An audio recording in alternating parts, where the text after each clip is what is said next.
Hello and welcome to the Peter Experience number 8. This is Peter. And this is Craig. So, Peter, let's start with some news. What's been happening recently?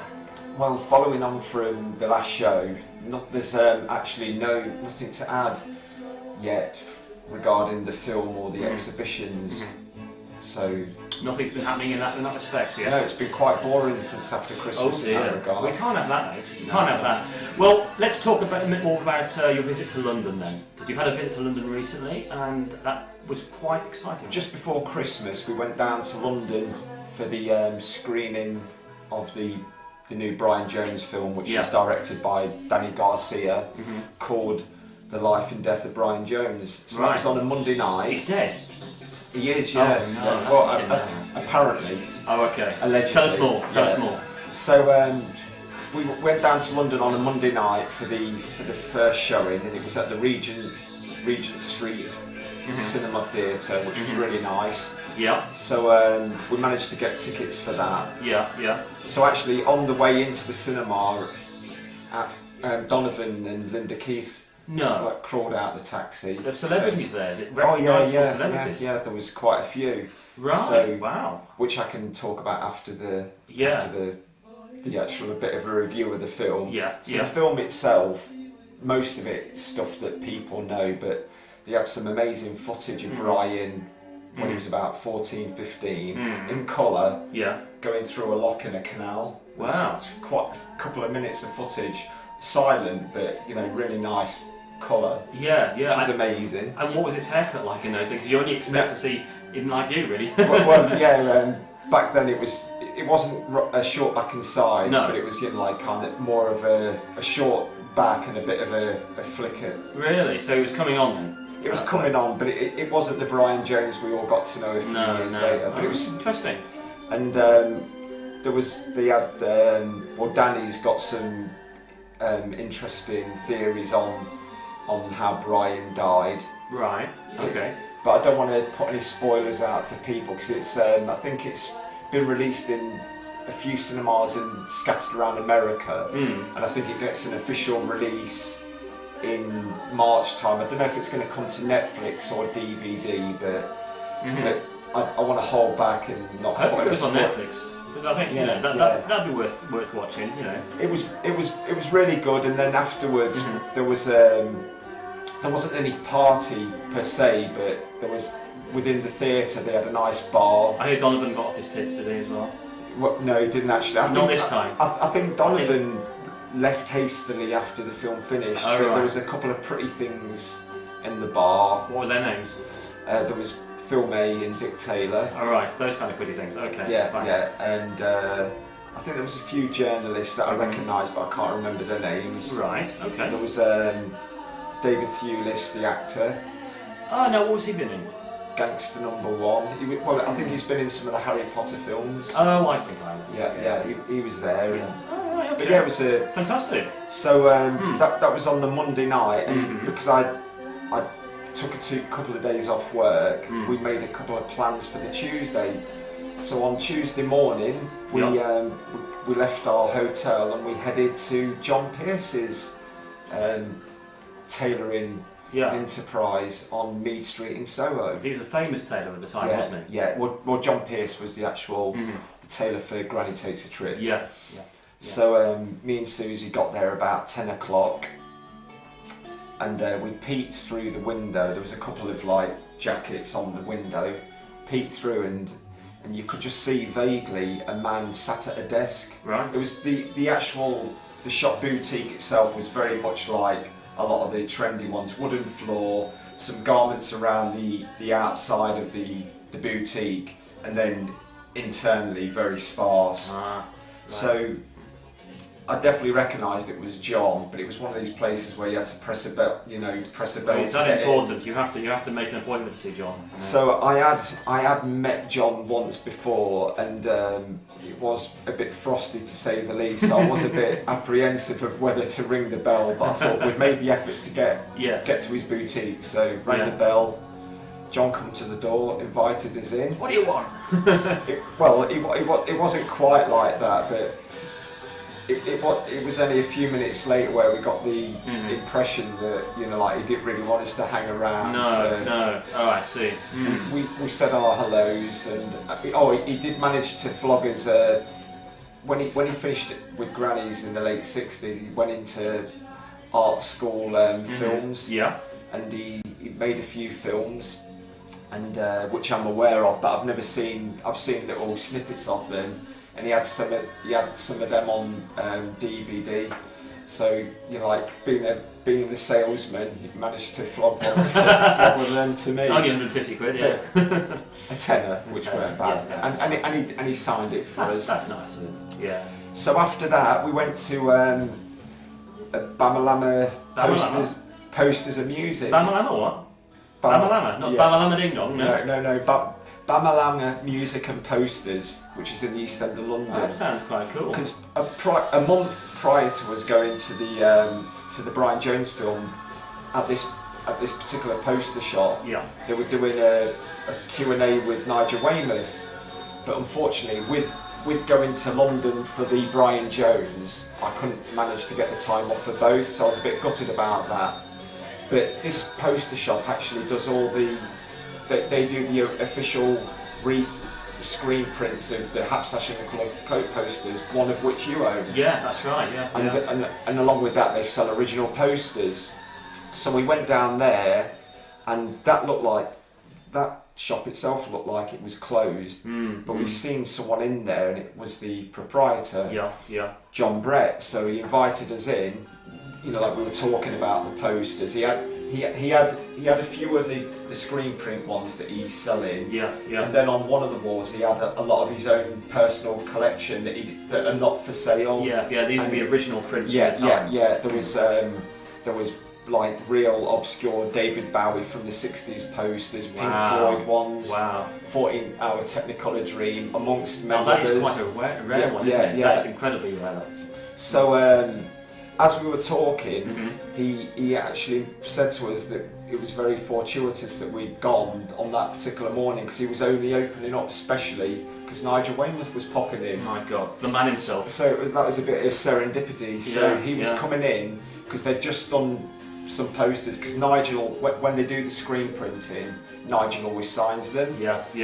So before Nigel came in, John introduced us to his brother, because it's like a little cottage industry. They've got the shop upstairs, and downstairs they've got the screen printing.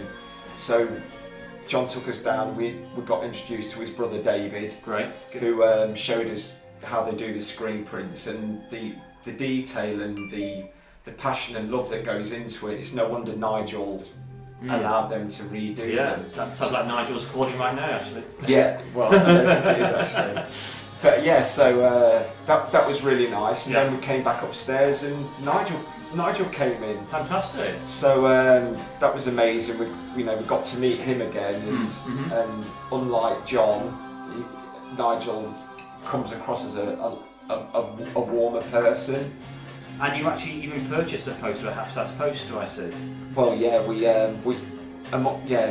we went in there just to have a look, but he had, amongst all the originals that were not for sale, he had a rack of posters for sale. Wow. And amongst them he had a Hapsash and the Colour Coat poster, one that we've always liked, the Arthur Brown one, and that now is hung up on there. If the viewers can see that, it's beautiful. It's hung up in between two other originals, the UFO and the My White Bicycle. So and me and Susie didn't go in there with any idea of buying a poster, but it was the right price. Got to be done. And it was it's like a child in a sweet shop, weren't you? We were, it was so meeting Nigel was amazing, which was pure serendipity, I suppose. It wasn't meant to happen. And then buying the poster. But while we were in there, because I did ask Nigel about, was it true that when the Beatles first went in, that Nigel and John and Sheila were talking away and they weren't paying any attention, and it was only when they recognised John and Paul's Mersey Scouse accents that they realised it was the Beatles. And he says, yeah, that's true, that they weren't even interested. So, and Brilliant. also I got a very, very bit of important or interesting information regarding the Granny Takes a Trip logo. So I've got it actually saved on my iPad so I can... Q, Granny Takes a Trip logo. So yeah, so we've got the Granny Takes a Trip label, and Nigel was telling us, because most people think that the mushroom, the connotations of acid, hallucinogenic, psychedelic relations to the actual logo. Yeah. But Nigel says it actually is the mushroom indicates the mushroom cloud, as in nuclear war, because this was not long after all the CND marches, there was a lot of fear for the World War III breaking out. And along with for people that might not know, Granny Takes a Trip was located in an area in Chelsea called the Well's End. So you've got the mushroom cloud and Well's End. And the Flash as well. And the Flash as well. Yeah, so it's it all comes together. So it's actually more about the worry of nuclear war. It's more like a bad acid trip as opposed to a good one, I suppose, really. So getting told that from the horse's mouth, that was quite... Yeah, I mean, in an era of like peace and love and all that kind of thing, you don't really expect that one of the logos to actually be all about something negative, but I suppose it kind of works in a way, doesn't it? Well, really, it's kind of subliminal. It's kind of genius that it's kind of like a double entendre. You've got everyone just, like I said, it's got the connotations of psychedelia, hallucinogenic. Yeah. But really speaking, it was one big acid trip, bad acid trip. Bad acid trip. There we go. So next up then, Peter, what do we have here then? This dainty little number. Right, okay. To the people out there, this might look rather small. It is rather small. I can't even squeeze into this, and I'm quite narrow. Not even Pete. So the story behind this is, to some of the eagle-eyed people out there, viewers might recognise, this is actually the same rainbow striped fabric that was used for trousers that Jimi Hendrix wore. Well, he actually had a suit. Wow. Brian Jones had a suit made, and Andy Bound from The Herd. Yes. And they were all garments that were sold via Dandy Fashions. Right, okay. So Tell us more. So basically, through my research, I've got to know a lady called Andrea Bussell. And Andrea, back in the 60s, was married to John Crittall, who opened and managed Dandy Fashions. So Andrea herself, she was a seamstress in her own right, and the actual Dandy Fashions logo that was hung in the jackets, which you'll see a picture of coming up round about now, was actually drawn by Andrea. So she had she wasn't just John's wife. Yeah. She was actively involved within the business. Well, there we go. He shared a picture with me of when Dandy Fashions had its first location at 56 Queensgate Mews. There's a black and white picture of Andrew and John actually doing some decorating within the premises. Yeah, yeah. So we'll post that picture up as well.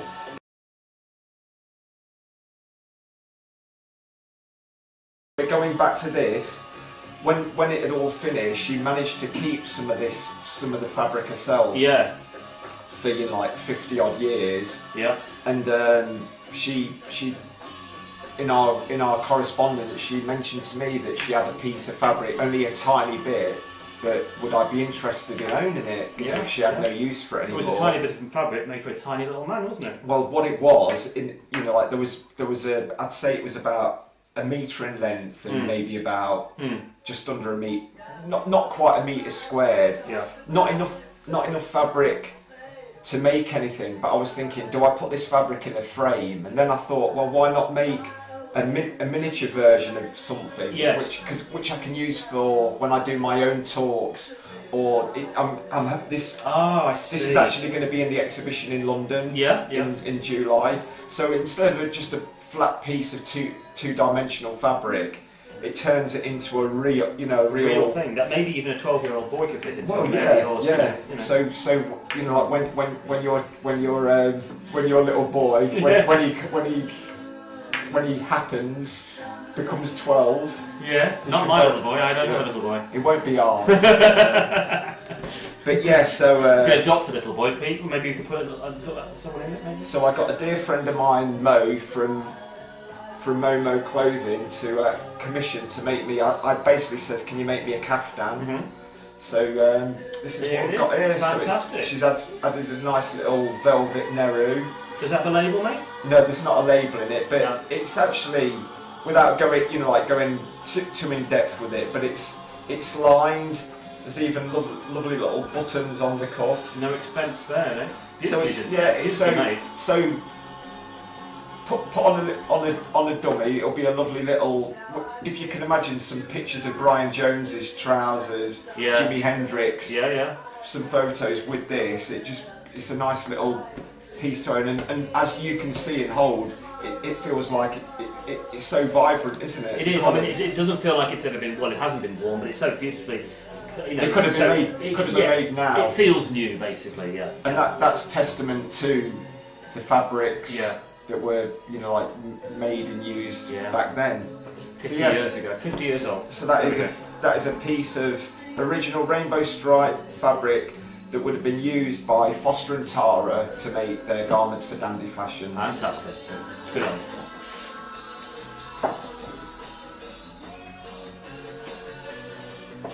So now to the featured garment, Pete. Tell us all about this.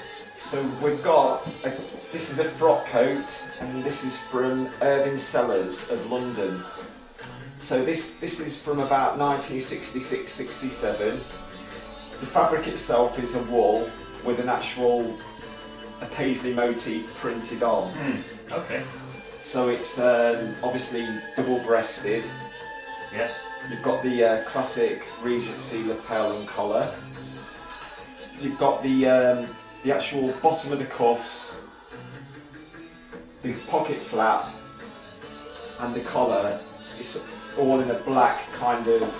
It's like, what would you say? It's like a polyester, isn't it? Yes. It looks like leather from a distance, I thought, but it isn't actually. It's more of a man-made fibre, isn't it? Absolutely, yeah. It's very shiny. Yeah. Very, very black. But yeah, it does to the eye. It does look more leather, but I thought it was when I first saw it. Yeah. But it is polyester. So the jacket itself, you've got two jet pockets with flaps on each side. Mm-hmm. You've got the kind of tapered cuff.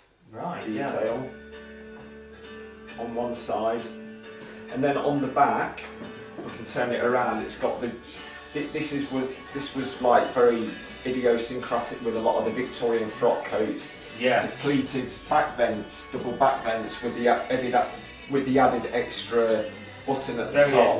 Very Edwardian. So this, you can imagine.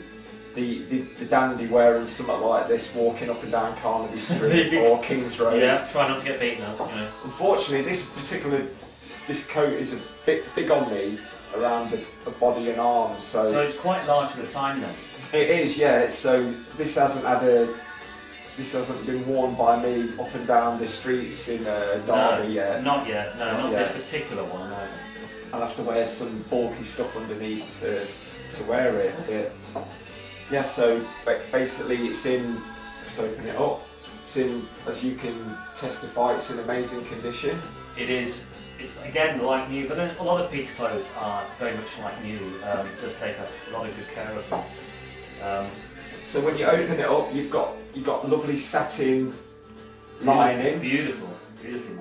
And if you might not see now, but we can do a close-up of the Irvine Sellars. This was the mates range when Irvine Sellars started doing male and female. Right. He started the mates range in about 1965. A unisex style. Yeah. So this will be worn by. Well, not so much the actual clothing, but what it meant more so that they were selling male and female. Right. Because initially he was selling just for the male market. Oh, I see. But when he's seen a lot of girlfriends and wives coming in, he obviously thought, well, they're in the shop, so that there's potential business there. Yeah. So he started making, and by the time you get to 65, 66, a lot of garments are unisex. And although there are, there's the decorum with the way the buttoning that says it's male or female. But That's to be true, honest with that's you, it could be worn by a male or a female. That's right.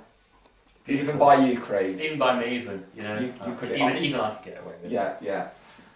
So that is the featured garment. Yeah. A lovely Irvine Sellars frock coat from round about 1967. 1967. Beautiful. So as you can see, viewers, we found a dummy that the actual jacket fits on. So there we are, modelled by Craig himself. Fantastic. I must say you look very suave in that, Craig. It's actually made for you. Well, it almost fits, would you believe? Doesn't quite, but yeah. I think I'll definitely be going out in the derby with this next time around. Yeah. So if you see me wearing this, say hello. And also, Susie mentioned on closer inspection, which is definitely right. The actual these extras like the cuff, the collar, and the pocket flap are actually satin rather than some kind of polyester man-made. Satin. So yeah, so that's Craig looking rather suave in the frock coat, working it as well. So we'll hope you enjoyed show number 8, and we'll see you all soon with show number 9 with more clothes and more news. Thank you, Peter. Bye. Bye. So she's a dedicated follower of fashion. Oh yes, he is.